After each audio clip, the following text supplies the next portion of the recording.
I was a speech major at Southern University in Baton Rouge, Louisiana. And I was a speech major at San Diego City College and also at San Diego State University. And what I learned in speech is that brevity is the key. I was at a party a few years ago with the Hall of Famer by the name of Dave Winfield, and he was asked to speak, and he gave us some advice.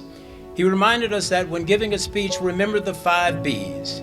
Be brief, brother. Be brief. So we're going to be brief here today. And to your loved ones, each of you who have gathered here today, speak life into them. Lift them up. Be their cheerleader. They could be the next or the first millionaire in your family. Again, they are one decision away from making it happen. I encourage each of you, graduates, to think of 3 people that you admire. The young men, I want you to think of 3 people, 2 men and 1 woman. And the young ladies, I want you to think of 2 females and 1 male.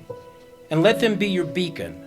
Let them be your guide. Let them be your North Star. So on those late nights when you seem lost and you want to give up, well, they will be your shining light. That's when you can ask yourself, what would my hero do in times like these? That's the way you draw strength.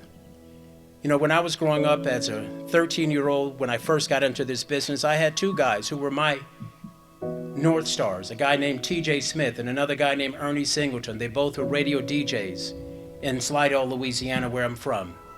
And 50 years later, I'm still connected to both of those guys.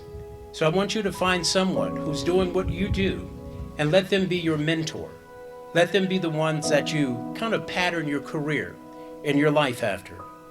You know, I'm blessed to have met some of my heroes and sheroes. When I was a freshman at Southern University in Baton Rouge back in 1980, coming from a single household, I was searching for a hero. You know that song says, everybody's searching for a hero, the greatest love of all? Well, that's what I was doing. And I found him on that day in 1980. His name, the Reverend Jesse Jackson. He spoke to our student body on that day, and he had us to recite, I am somebody. And I believed him. And I would later work with him as my colleague. And I think of a couple of other sheroes. So I want you to have your local heroes and sheroes, but also think of a couple of national heroes and sheroes who are doing what you're doing. 2 of mine were Sister Rosa Parks. You guys know the story of Rosa Parks? And Mrs. Mamie Till Mobley. Anybody know the story of Emmett Till? Well, Mrs. Mamie Till Mobley was my surrogate grandmother.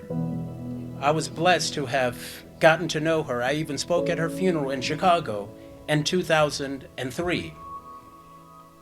As today's theme reminds us that we are rooted in legacy and rising in purpose, my friend Rick Warren, who's the author of The Purpose-Driven Life, says we are all born for God's purpose.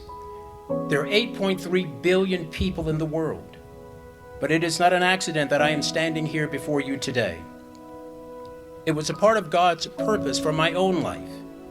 Now, you have to find your own. And just like Reverend Jesse Jackson had us to say this chant in the mini dome at Southern University on that wonderful fall evening back in 1980, I want you guys to do the same thing and repeat after me. And I want you to say it loud. Say it like $1 million is waiting for you, okay? I am somebody. I am somebody. I may not have a house on the hill, but I am somebody. I may not have a fancy car, but I am somebody. Respect me, protect me, never neglect me, because I am somebody. Red, yellow, brown, black, or white. I know I'm precious in God's sight. Because I am somebody. Give yourselves a hand.